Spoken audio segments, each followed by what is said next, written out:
Namo Bhagavate Vasudevaya. Narayan Namaskritya Naram Cha Narottam Devim Saraswatim Vyasam Tato Jayamudiriya Nashtaprayasya Bhadreshu Nityam Bhagavata Sevaya Bhagavati Uttam Shloke Bhagavati Nashtiki. So continuing with the discussion on Srila Prabhupada Lilamrita by Sasrutas Goswami. Prabhupada is in Madras on February 11th, 1972. The large three-day program was followed by a more select gathering sponsored by Mr. K. Veera Swami, the Chief Justice of Madras. Attending the function were judges, lawyers, and other leading citizens of the city.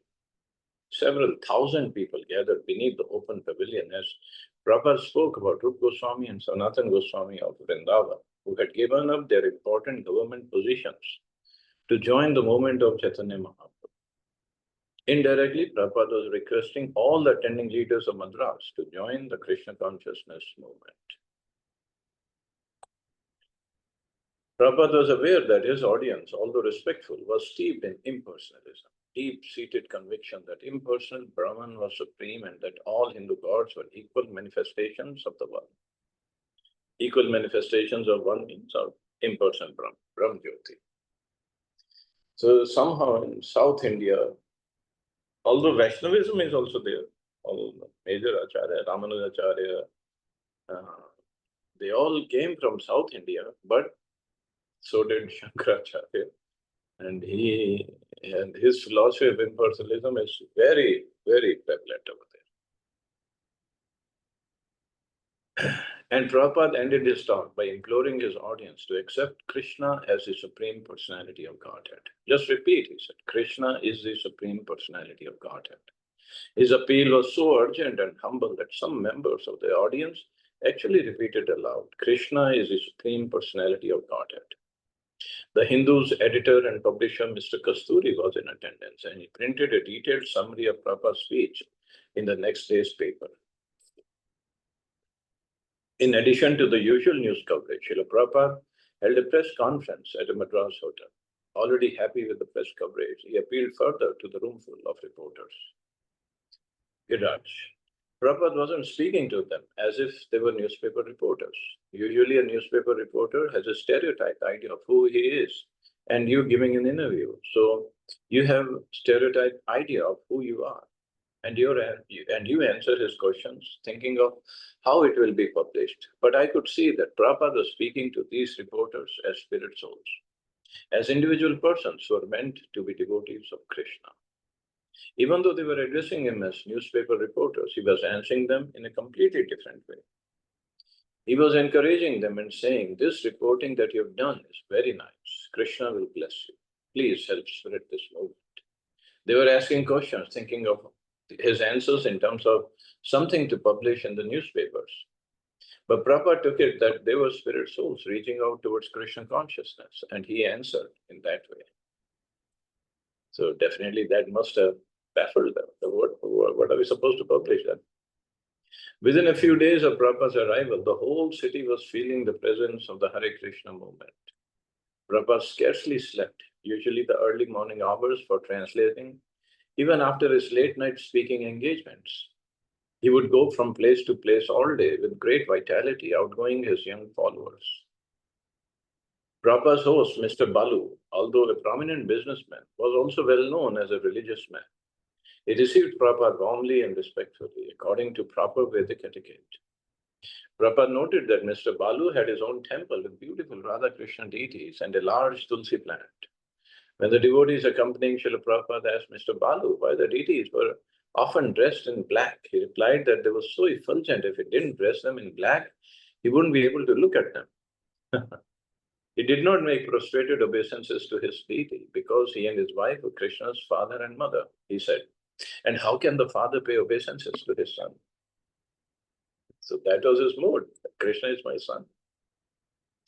Prabhupada and his host related to each other graciously, but one night Mr. Balu and his wife came to Srila Prabhupada and asked him to please speak about the Ras Leela of Radha and Krishna. Prabhupada replied that the Rasa Leela, being the most exalted spiritual topic, was meant only for liberated souls, only one completely free of material desires, Prabhupada explained, was fit to hear the Rasa Leela. No, Swamiji, Mr. Balu insisted, my wife and I are very keen. You must recite Rasa Leela.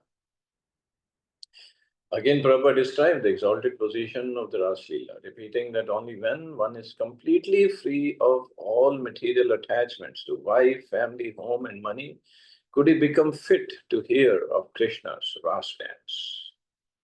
Very, very important instructions for us. Although we study the five chapters of Gopi Leela, Krishna's Rasa Leela in Bhagavatam, Krishna's book, but there Prabhupada has explained it in such a nice philosophical way that yes, we can read, but otherwise people are not at all qualified to only talk about Rasa Leela. And the way they talk, it looks like some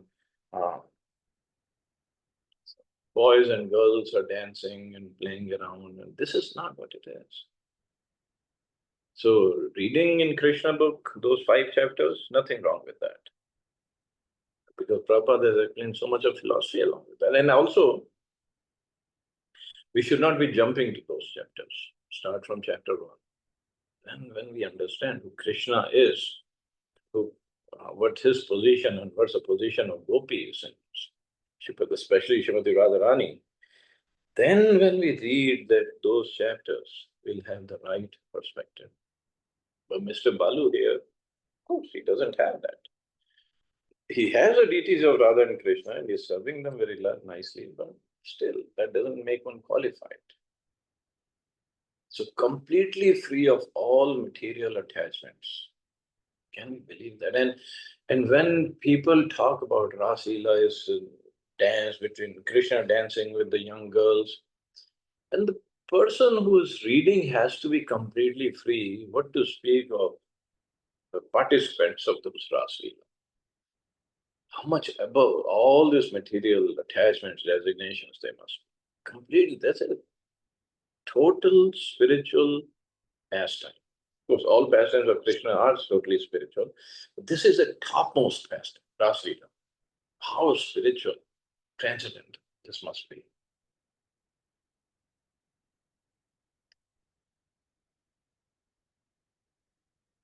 Mr. Balu then folded his hands and politely repeated, Swamiji, my wife and I plead with you, please recite Rasa Leela. Then Prabhupada replied, well, you may be fit to hear Rasa Leela, but I do not feel that I'm qualified to speak it. So kindly ask someone else.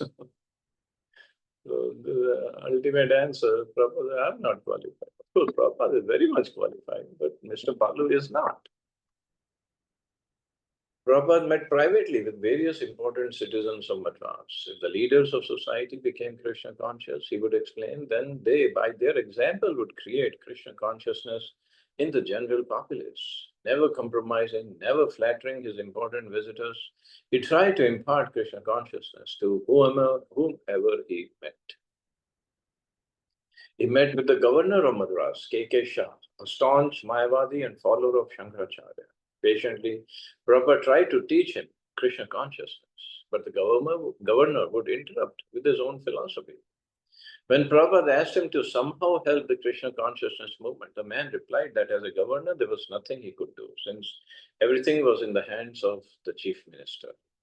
Of course, if he wanted, he could have, but this is how politicians work. Residing in Madras was an elderly scholar and former leading politician who had written several books and translations of Vedic philosophy from the impersonalist point of view. Prabhupada visited, but the man was paralyzed and could only sit, trembling without speaking. Prabhupada spoke for some time about personalism in the Gita. The old scholar sometimes responded with a glimmer in his eye, but he could only make incoherent sounds. Previously, Prabhupada had criticized his man's translation of the Gita, which declares that although Krishna says surrender unto him, we don't actually have to surrender unto the person Krishna, but to the impersonal eternal principle within Krishna. So this is where the word jugglery comes in. And they make it sound so hi-fi that, oh yeah, this is a real philosophy, because we don't understand. I mean, this is the audience thing. We don't understand this philosophy, it must be really hi-fi philosophy. But no, it's nothing. The meeting seemed to have a strong effect on Srila Prabhupada, and for days afterward he would sometimes soberly mention how the old Mayavadi scholar was living almost like a vegetable. Yeah, can't move and can only sit, can't talk properly because of this paralysis. So, old age is not something we need to look forward to. It really just hampers all the bodily functions. So, Krishna consciousness is something we have to take it up seriously when we are young. Well, now we are not young anymore, but at least when the body is functioning properly, we have to take it up seriously. Otherwise, if somebody is in this kind of situation, what he can do? Srila Prabhupada also met with V. Rajagopalacharya Rajaji, who had been India's first chief executive after independence. A friend of Mahatma Gandhi, Rajaji was high in the public sentiment as a religious politician. Although in his 90s, he was alert and very sympathetic to Prabhupada's movement. Rajaji expressed that only one doubt: Prabhupada had created such a huge institution that now his disciples might identify with the institution rather than with Krishna. If that were to happen, then by identifying with the institution, they would again fall into the same type of materialism of false identification as before. Prabhupada replied that because Krishna is absolute, Krishna and Krishna's institution are non-different. To identify with Krishna's institution was to identify with Krishna directly. Rajaji was satisfied by Prabhupada's answer, and after a pleasant conversation, the two friends parted. So, yes, V. Rajagopalacharya, very, very prominent person at that time, after independence in 1972. So, Prabhupada had a nice relationship with him. Prabhupada received an invitation to Chief Justice Veeraswamy's home. The two became friends, and the Chief Justice requested to join the Krishna consciousness movement as soon as possible. He liked Prabhupada's followers, especially 3-year-old Saraswati, who gave her a 6-inch silver murti of Krishna playing the flute.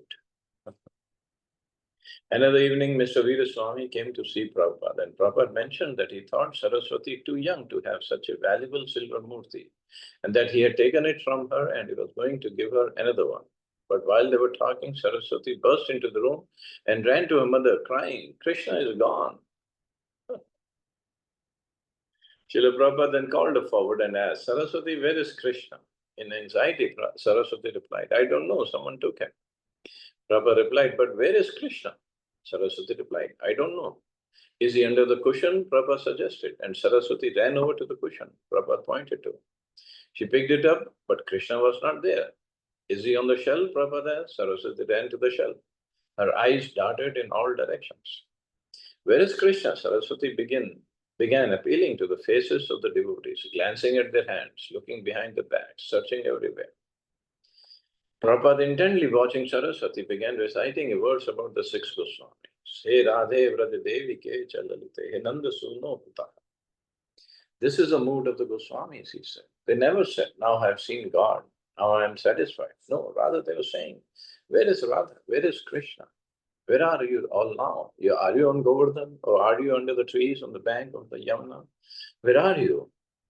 In this way, they express the moods of Krishna consciousness.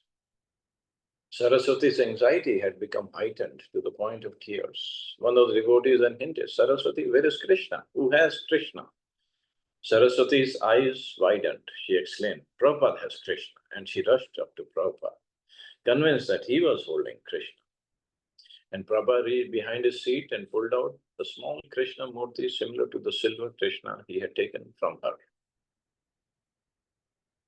"Here is Krishna, Saraswati," Prabhupada said. Saraswati was in ecstasy. All the devotees were struck by Prabhupada's exchange of devotional feelings with even a small child. By his expertise, he had created within her a mood of separation from Krishna. Prabhupada continued explaining to the Chief Justice about the mood of separation from Krishna. So, couple of things, like Prabhupada said, all the six Goswamis, they never said they saw Krishna. They were always looking, He Radhe Vrajadevi Ke Chalanita. Inanda Suno Puta. Where are you? Where are you? And nowadays, when we preach to some people, oh, I know Krishna, I've seen Krishna, I know everything, Bhagavad Gita, I don't. No. The mood should be of separation. Where is Krishna? Where is Krishna?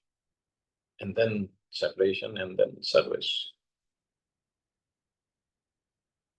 And also, look at Prabhupada, 1972, so he is 76 years old, and Saraswati is 3 years old. And Prabhupada is playing with her. Somehow, it had become a mood in the society, even among the grasas who had children, that playing with children, your own children, is Maya, like you're in Maya, you're attached to material things. But Prabhupada, look at himself. His instructions were, if somebody was a pujari, especially ladies, at that time ladies were pujaris, and men would go out on Sankirtan or have their jobs to earn money. And Prabhupada told one lady pujari that if you're neglecting your child care and doing deity worship, stop deity worship. Go take care of your child. Till they grow up and they are on their own, then you can come back to deity worship. So he was so particular of taking care of children, little children.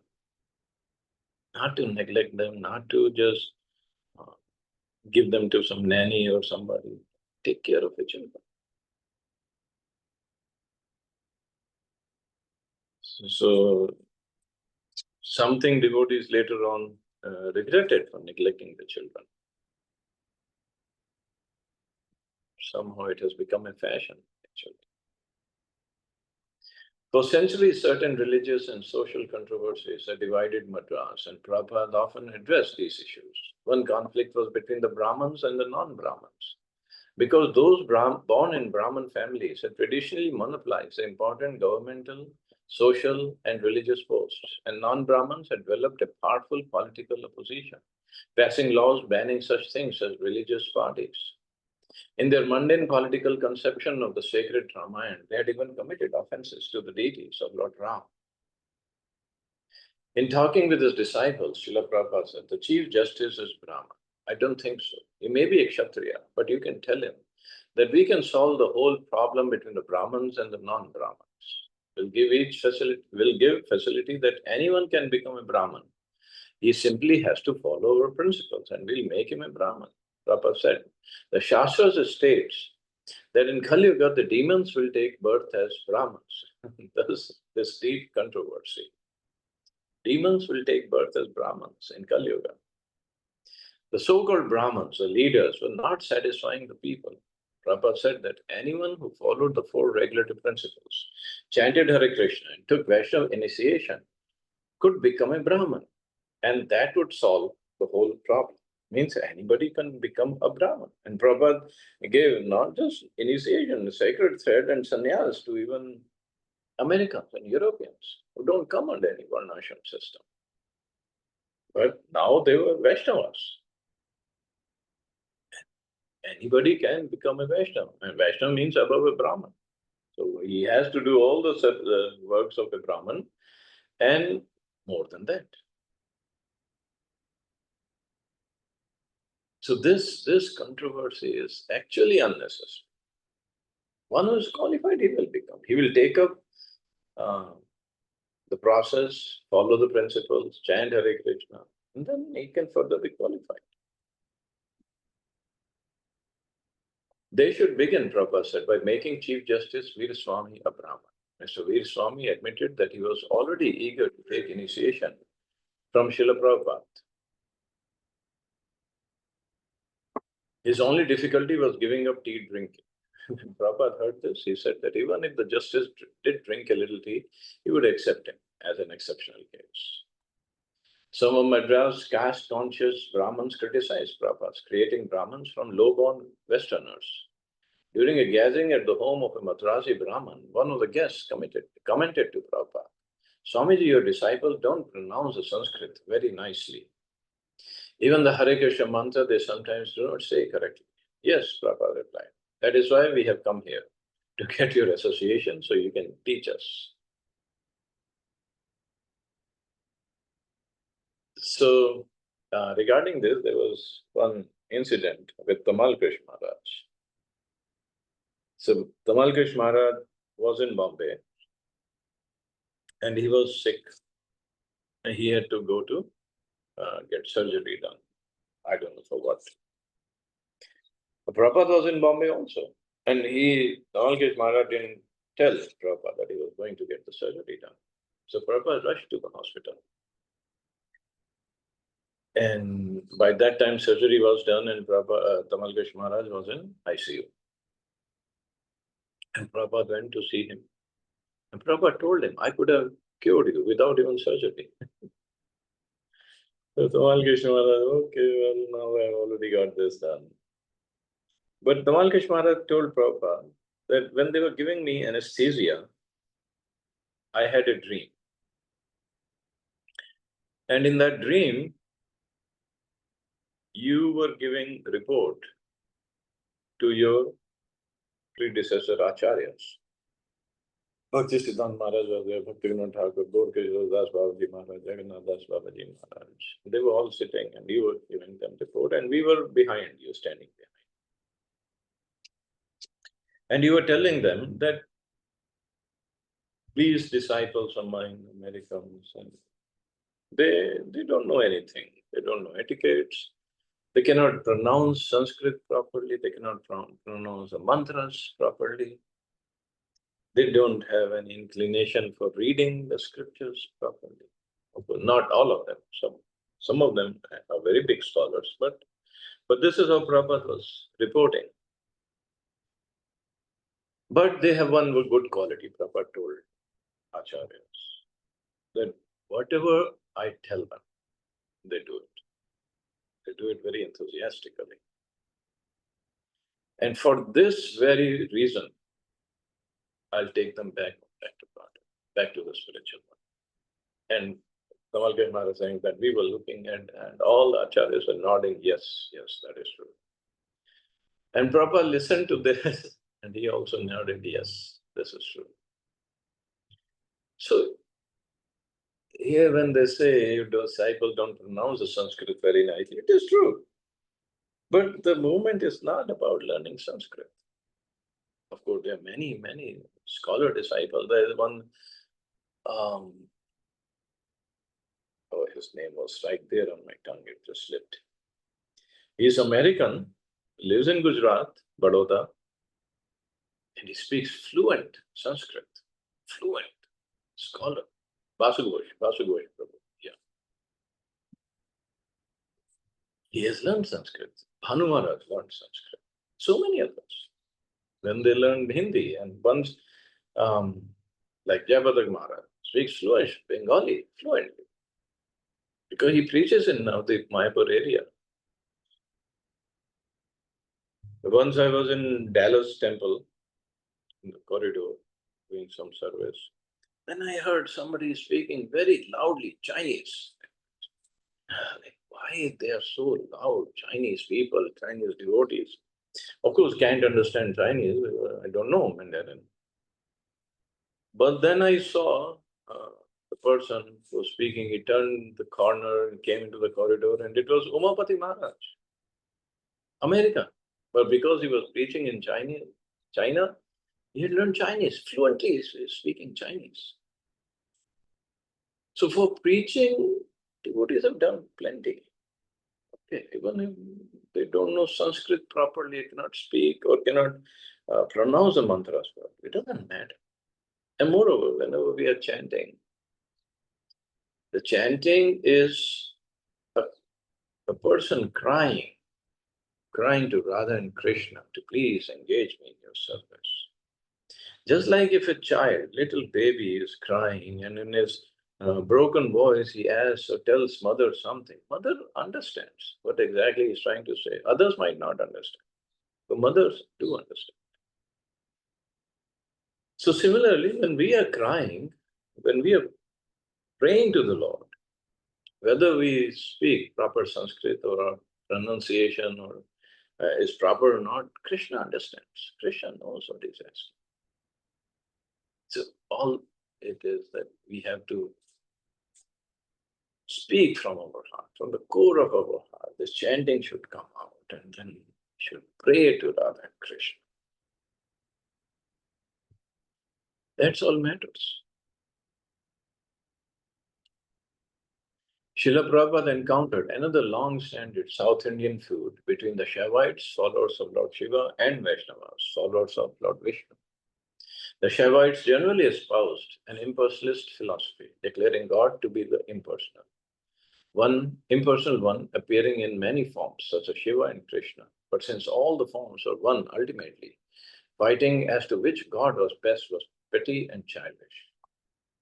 Prabhupada's disciples found this philosophy difficult to deal with, and when Giriraj had argued with the wealthy Shaivite, Mr. Ramakrishna, they had separated with hurt feelings. But in meetings with other persons in Madras, Giriraj was often reminded, have you met Mr. Ramakrishna?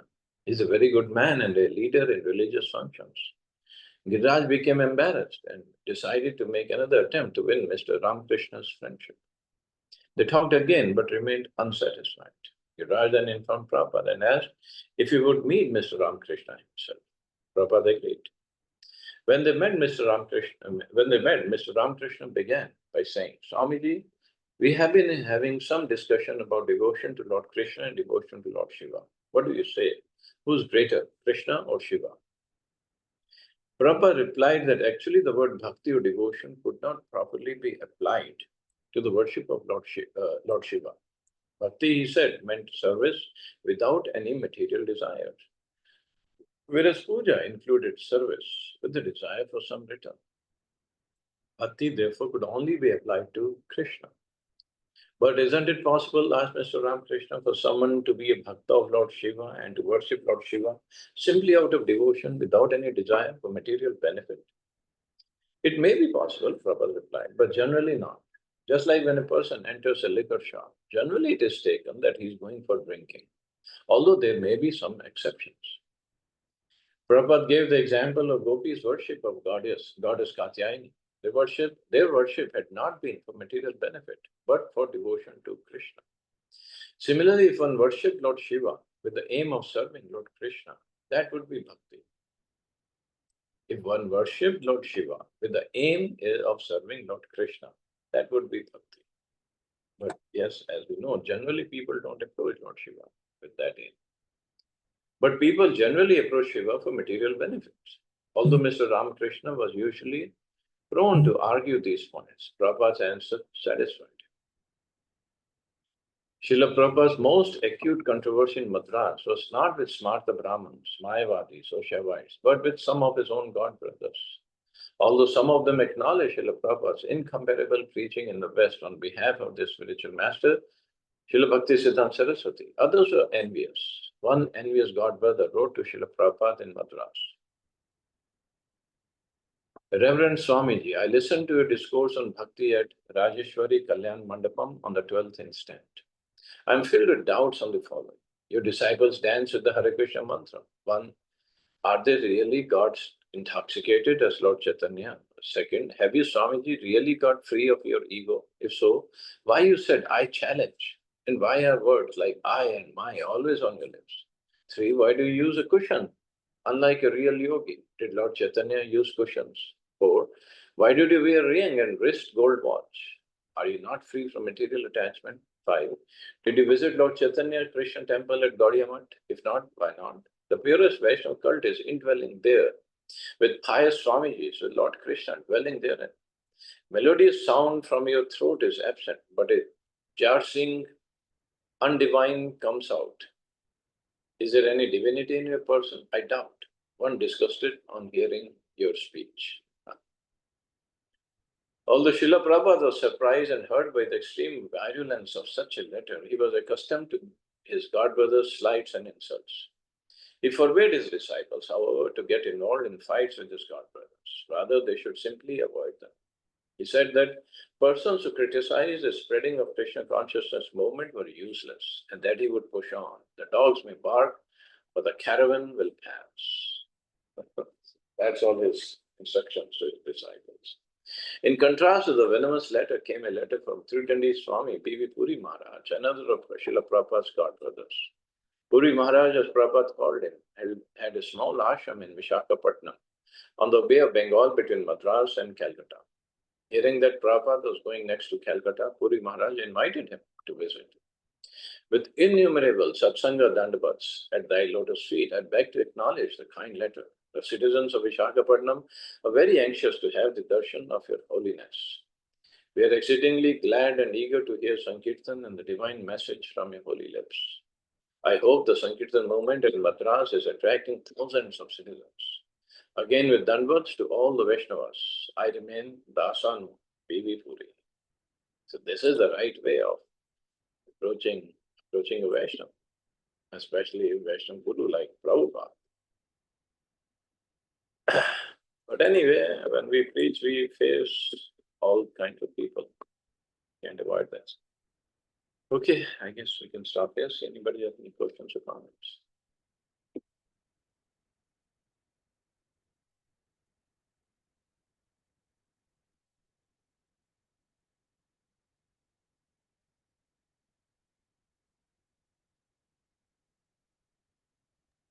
Okay, you all have a safe and wonderful day. Hare Krishna. Jai Shri Prabhupada. Thank you, Prabhuji. Krishna.